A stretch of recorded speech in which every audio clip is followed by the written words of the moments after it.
অনেক দিন ধরে সেই স্কুল লাইফের, সেই পুরোনো দিনের কলেজ লাইফের পছন্দের সেলুনের দোকানে চুল কাটা হয় না।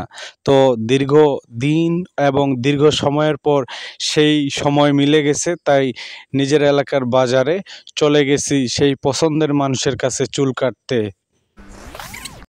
কি একদম ফ্রেশ, খুব সুন্দর।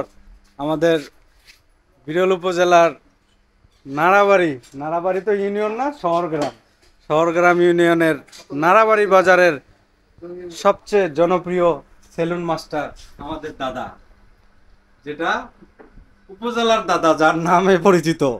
তো যাই হোক, এখানে আমার বহু বছর ধরে চুল কাটা, প্রায় আমার স্কুল লাইফ 6 থেকে 10 পর্যন্ত 5 বছর, এবং 2 বছর কলেজ, 7 বছর এই নাড়াবাড়িতেই চুল কাটা। তারপরে চলে যাই নিজ জেলার ছেড়ে অন্য জায়গায় চুল কাটতাম। কিন্তু ছুটিতে বা এই নিজ জেলায় বেড়াতে আসলেই তার কাছে চুল না কাটলে পরিপূর্ণ লাগে না। তো এখন একটু পরিপূর্ণ মনে হচ্ছে। ভালো থাকবেন সবাই, বিদায় নিচ্ছি নাড়াবাড়ি বাজার থেকে। আল্লাহ হাফেজ, চিরন্তন ভালোবাসা সবাইকে।